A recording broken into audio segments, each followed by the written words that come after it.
Hello. Hey, hello. Si Pastor Samuel hamo. Ege kahi hoi ako nan phone ha. Cái ông lăng silong lăng cái gì lệ thu chôm chôm tu lại hi cô kỳ năm sunga hi hung kỳ thiệt thang khát mình tin gal lai ma hi lệ ita hi sung langa pathin thu ti ha film thu ti dam te hi năm sung nga thu hi sei lệ thiệt thang khát chu pi ham te lệ tu lai hi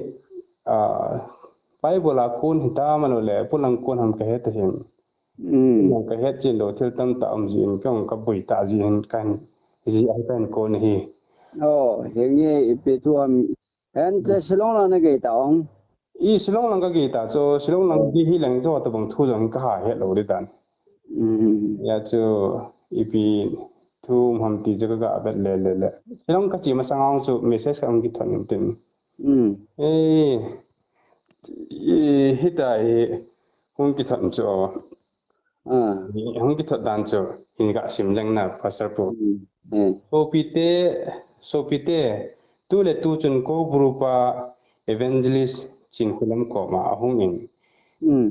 ni thum en ngwala na taw diu kasi na bol po ve tu zan na taw lo le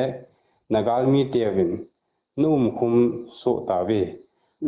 ti e tu chun kam ti na the thangu bin a hin ti hi tho thu hum ta ji ai na kyong hi kalung boi i ti le patinin aman Ale hen tu achuna. Ko pru pa di pau chu wan ti tha ha. van ti hin te thila hin te ai chu isni ko grupa hi a ho jong om jin patin chu ba le le simpa patin ho chu e ho christian te yong le ko grupa ho hi ka het khil lo le mi hi ho jong na ho jong ding ya ko bu kal jiu hin ya chu you know as ti le ko grupa ta ki ho thei pathin man cha khat chu EPT thì ham pathin ta kyo the ya pathin chele thil ho ta kyo the ham tiyo ka boi jin hi chi ho hi ka ge la tu lai lang ka thun jing jong video live record tin an upload na bin ya hi koi dang lo mi ja o se e hon nam pi phung ngam ki hot link so ke ta ya hi cha lo pi ho jong ata san gam ta bin nam lam kai ho jong hin ai dòng là chỉ kêu chứ lo cái số bị tạo họ riêng dòng mình trông mà họ dòng Bible hi si một thắc số kêu nó bung trông mình thiếu bị dòng trông mình cái bằng cái tạo sinh tiểu na kinh chắc đâu bị ăn xây tạo cái gì à hi pasal pun nangin ipi ngai dan ni a chung chang a hi nam sung hi ta bangai ki toilet tan cái mu da na cho ni dang phat dang a jong cho nu moi le pal moi ti ma te ni yong tu ma sanga so hung hin hi cha gao chang mi ka ye ti hona sum tam ta ki ham hona da mu ke hona pot mong ke hon ta kalung don cha bible chen e kha ga sim neng isaya bungge chang som ni tam thiên mi hi lo sna hon tan thu to ho to jibin ati na na thar zon bung li lang che na le ngai te on hon hagaw to po ta san hin ati le ale hagaw to pung ta san pathina kon a hi lo na hon ho to nang patep jibin ati le chen pasar pu iti patema ko to a hi pathina kon hi lo nu chin kolam evangelist chin kolam hi pathina kon mong hi ti o alo le satan to kyo thei chu patina kun hi lo hi dem ti jong chu kalung ke la hum ji anang kan don hi Tua chu ko pru pa chu hunga koi ko ma hung se nu chin khulam ti ko ma cha hung se dan ham ai hi cho ko pru pa chu ai le thi tha ti na ya na thi tha to tua bo ho lo ti chin ke ho u ti na hi de ya na chi wang chu adi chana chu ประเทศมีแต่วางจุดที่ละตัวจุดนี้เกี่ยวเทโดดิ้งที่ละทุกสิ่งจุดละโลที่ตีนะเฮียนะอ๋อที่จุดเอสไอบุงเกจังสมนิคนย้อนนั่นสิบังอาจุมาหัวจุนที่ไอทิมทีมหัวที่จัดบอลลูจงเล่มาหัวจุนดันทุบังอาบอลลูว่าฮิเล่มาหัวดิ้งอินขวาอมปุยเดียนะดันทุดุงจุยาจอนหัวบูจุประเทศนี้มาเห็นดันทุดุงจุยาจอนลูกหัวจุประเทศนั้นให้เราเห็นดีนะเห็นสระเสียเห็นจู่ๆแค่เกี่ยวดันวางชีก็ปลูกป่าตัวเกี่ยวน่าเห็นจนอีหัวประเทศหิมหูประเทศป่าตัวเกี่ยวจะดิ้งเห็นนะจะไปเห็นดีก็สบายไอ้จู่การเล่นตัวอะไรยังไงเห็นนี่เห็นที่จะมันทำให้เปี่ยมขัดมันจะเห็นจัดดงอาเกี่ยวดงเห็นเต็นประเทศทั่วอิมูดอลตะวันจูก็ปลูกป่าตัวเกี่ยวดิ้งเห็นตัวเป็นจริงๆประเทศก็มาจะเห็นตรงไปเราอีเสียเท่าว่าอีเสียปีเดียวเห็นจริงๆประเทศอีเสียปีจีปีห้ามแม้เมื่อน้องขัดละขัดยังไงดูวินนะกูจะหิอนจองหิอนกิเลสหิอนเนี่ยกูบอลหิอนยังเลยยังไงรู้วินที่หัวสุดไปบอกละตั้มตาหิงจิงประเทศจุนเสียปีว่าหิยานะเจ้าประเทศทุบังอาจุนจอนว่าเห็นเลยอากาศเล่จอนพันนาฮอลมาสาวินจุดที่เล่อดังยองเนี่ยกิบอีเบดีว่าหิยาที่หูเหม็นจันนะแล้วจู่ประเทศทุบังดิ้งที่ไปเหตุประเทศเฮลูจะเห็นก็ปรูปันอาศัยวังจูมาก็ปรูปันจูที่ลาเหตุอยู่เป็นนี่ที่ลาอาศัยจูนี่ทุ่มส่งนัดเอาดีว่าเหตุที่เห็นอีประเทศเป้าวังจนตั้งที่ในเราเป็น1000มันอาทิตย์นะ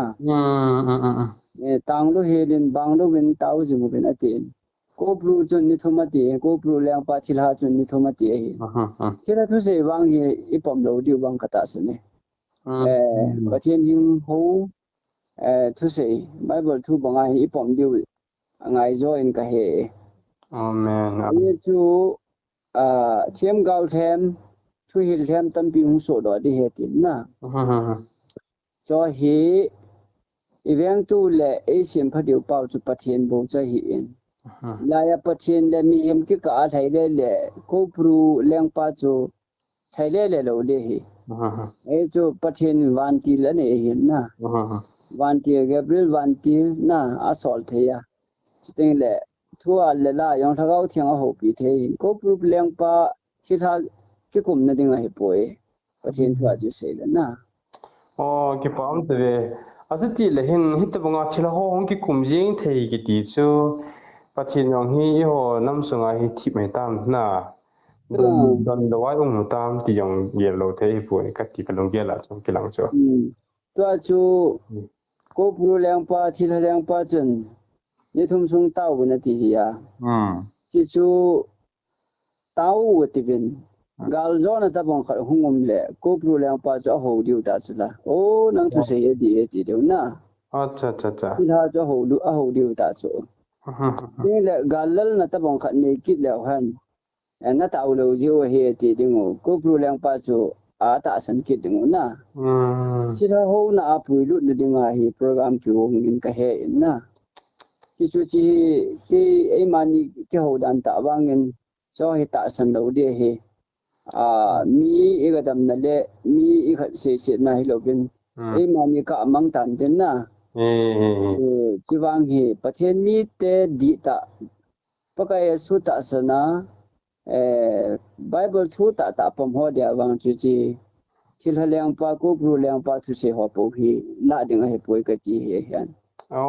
เก็บปามบาเลยก็คิดจีต่อเป็นพอถ้าป่วยขัดเลี้ยงโซ่ลงจู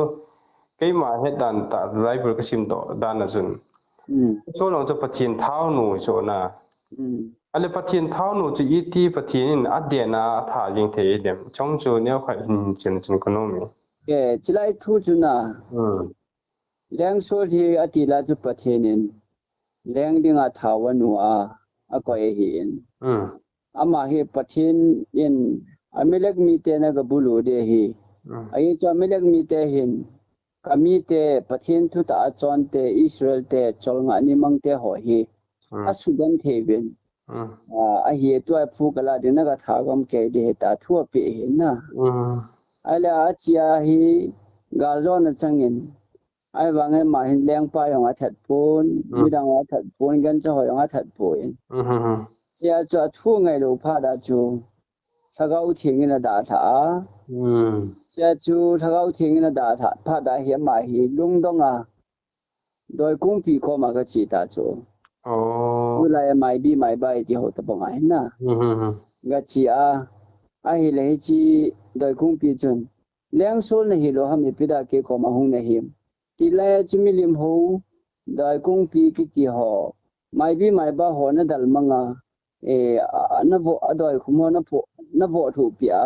na dal mang hi lo mi pi da ke ko ma hung ham a ti le ima sa na lo pung ka ti leng khat Samuel chun nei ko do pi na ti ana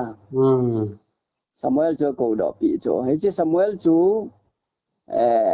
thila pa chun Samuel me la hung ki lang hi na ti a chu pathian thagau thing na da tha pha da chu thilhon ki chip na ne wa Samuel lim ho pu mo sa wa na doi kung pi chun ti a cho am pha da chu pathian doi kung pi mai bi mai ba thim gau them ko ma ga chi pha da chu a tha chu lem sol chu na chu pathian hing jing thu se ta san do he da thulam leng hi ti a ki ta san ki ti hi thagau thing ni da tha ji ana chi na thong thei chu chi chu leng sol din ma yong ki mo chu ane ai ti le chu leng pa leng sol chu pathin ada ha nunga chu thilhon ade dia man kina ta chu na ade dia kai le jing le na chi di ta ya ti pi ana thi la chun ye chu pathin thagau thing da tha pha da chu thi la ho chu na dum no ma kai le wa na jing le na di ta yang chu thi ta ki chu na ki ta ba ki ye chu pathin no pi ta lo pha da chu na chu na lo ta chu sia no Christian te yong hi Bible la pa thu ki sei pa hu ita san lo ba inop no mai cho no ba Christian ku di ta eman lo wai le thila leng pa ku pru leng pa chu mi no ma lo de ti na hi chu ta cha thi nen ko man ding ti na ye chen nei ku man ding teng ta le pa kai dan thu bonga chon ding Jesu Christa ta san de khe ding leilam thil ge lo ding na ai ma zo si inun le i khan wai Christa mel chu ita lang wai le min iza bolu bentin pathin gal sa na hung pagin tin na den cho ila Israel cha te hoyong chu pathin thu banga a chon tingu le pathin nin gal sa pi jiwa na pathin thu an don lo wa ma ho te ya chon wa kita na nei lo ki bung khan na kilang khin na hungoma ki lit sa na hotam ta hungum ji teng ta da ma ho le ma ho ki na jiwa na ho jiwa chita le satanin anno ado ma pu ji cho ji chu hungum da ji cho do tai kyong hong lim do tai chi kan be le ba chronicle thot khatna bung som chang som na thum na som li cho sol thi tung chang cho to se ke lo Bible chang kan mai da ka sim do ngatina hitapong ta hin sol cho akita lo jin athitai sol cho pakai hinga kita lo ta in an omen pakai thupi anit poi gao chang mi po adong len iti chon ding ham ti akihel sa len ahi pakai hing zo a chi a kihel sa din ago po na hi chi a chu pakai din ama chu atha do a aleng kam chu je si chapa David cho api ai tai ati khat ki chi chu to yo na le go e pi the di wa chu mi hem hi lo pathin ne pi the hu ya na khopi nga pakai pan lo le khopi nga han pan ne be ngau hi in sa pakai pan lo le in san pan ne me ngau asa o he ti a chuta bong ta ju gam le go ne pa chu pathin na hi ya pathin na long thai ai le pathin government lam kai ho din mun sang ta ho lung thima thu an se ya kya kuna jong ki pe de bo ba abul chu pathin hingjing chu hen tin ya ju din ngam ngai hansan ngai pathina ki ta ngai pakai thu banga kam di ha pa nangin lung se ta ne jum so hi en tu a padin ki si lung he ing ka ting kanu ku thu ka pa thu ngai tang ka ting nam pi sum ne chawai ta pong ka ting sin hin khu mang tang ka ting ti a alin aneu akum thoma par kum tam chan ge ya he yum na che uwa ikisi uwa lung I he wa hele pathin chronicle thor khana bung se gi chang som belia chu kamina ki ko so ho chu ahung pinem sa wa chon sit na ho an pai sa wa alungan he wa ka ko ma hung taw wa hele bandal to na ko na ataw na ka ngai tha pi ding chon sit na ka ngai dam pi ding chu te agamo yong ka sim phat de he chu na sia chu gam sim phat ding ho chu tunia hi ho bung lam kai tin chang ho chu teng de mino mi po ho jo si nunga gol ho jo khala bet bud le gol no ma gel lo wa itabang nam boi suma hi pakai ibel so ke di pakai ke ma ha na gal ka zo de poi nang ma thagau nang ma pan pin zo hi in sia chun ke hi mi chon se ke hi ke di lo ke hi to apen ka ni le bol ta pong ka ti to apen ne gu bol da tang ka ti to apen lung de bang lo bang da tang ka ti he pa ti a mi mal chi chon se di phon wa na pakaya chu ikipi lu du wa hi le pakai in cha ju thil abol de chu ama wang si chu ikipi lu ju chun duty po da taw te ti na hi lo chu duty yong I po ding hu na ti ding de pathin ko ma yong kisi chon sin ne ding ho he pa tu ni duty ka po de hin tu ni high level ra ki holding wa hi in he pa tu ni hin ita bonga ka chon diu tam lung se ta ne pen pi bi ni ti ba kineu sa to chon sit kisi to pakaya ki pi do na ine ba taw na iman wa de lungmon thamun na yang hu men tin pathin igam sung ai pen pi deu chu Kutiloba PT se de ha Bible thu yong hilo ko pru molten hitian se ye thingbung molten hitian se ye ai lo le helanga hausapi mola ten hitian se ki ju thitho hitian se ti nai cho ya ju thitho thu se sanga tu pathin thu se yo na na de he ti chu ni ga ke ho le po na ja ka se he yan ki pang ba ajisu taw ne ki ti jong hi pathin asan the dol chu phiam de pu gi ho hi pathin ngai dam it pum masanga ho chu pathin in tyong asan the lo de hin na ya chu nan se chu a hoi the jing gi chu nam pi hu hin ding mai me chon sit ki thum lo mo taw ling long chu the lo pa a hin it ngai dam jo pha le pathin thu bang banga chon kit ngai in cho ko ma chon sit I thum zo wa angai be ma ki no chu pathin taw na san bi ki lo ne the lo kala lamentation bung tum chang tom li na nia chu 42 chu ke hon su ke hon su khir kani tawin do ma ka bol ta ve ji chun pakai nangin ne ngai dam ta po ve nang le nang nanung a hang be se jingin ji chun ke ho nei dal le jingui dip dam na le lai na be helin ke ho ni that gam jing ta ve ati nai hin chang som li le pu ma ke ho kamel ma te chu akam kawin ke ho do nan thu a sei jingui hi jong hi ve nai la Israel te jong hi ho nam to hin ki lam akilo na tam ta min chalo pathin thu an lo ti mo le agal te pathin agal te ma hut no ya kwai ji in thu a hung ki si wa a hung pathin lam an ngat ki tiang ba la pathin a chon sin an ngai dam ki ja a lengam agam an tun do pi ki ja pathe bu ji ki pa ma be ja hin chang som lia chu ei hon I chi nao I lam pha cheng siu be chi no hitin chu ting le pha ka hinga ki le ki taw te ati chuna chu I taw na di pen lo de ham ka tia kai tua chu pathinai ki ngap su ke u ngai ile ale na ne bon chi ke ga tau riêng à pathina kingam lo he lai tau chai lai bol chu phachom lo de na ton si ki si dung he ding pathin hi chan hin ve no chula ado ajung pathin ni piwa pathinin thil khat mu do the ding ai ko hui ja tu jan jong event na ho ki chan na ga mi la kun event do na pathin thang wa jo din na tu ayong hi ma ko the lo din mo na ma ai pi yong le pathin hing jing ho hi bin tin ikisi po wa mi mala personal revival reformation ni chan wa de pathin ta sa re thaga wa ei kinung le sa khit deu chu lung kham na de yong be lo ai wangin pathina kipilo ho chu chi yong le ton so thi na chi ta de ya pathina lungmon na di ta ne ya chu ho chu chi yong le hing kit de ya na pa chu kinam na hin de han ki pa me pile da nan fon le na ki pa me ko ki pa en apartment ta nin pi jing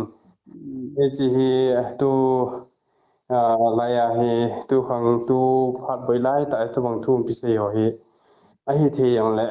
so jang hi nam mi te hi nga jang pathin thu ini pi se ham gao thua ki ngap di hi po yo hi pathin thua ki ngap di ti yong ka sei to no mi gao ti la sin gao di lo ta ki hal chop jing hin jang hi phat le nong hi phat le so ta bang hum di ti ho che hin pathina ko na hinam hi nam la thil mu hi based on bible la ko na hinam ti yong hi pathi mi ten I khol dom ding bin no mi yang hi ase hi pathi ko ti la pathi na bo han nang na ye dam bo chong khat ni khau lim non chu na ki pang ba ka ta ga se hin dam sa den de se te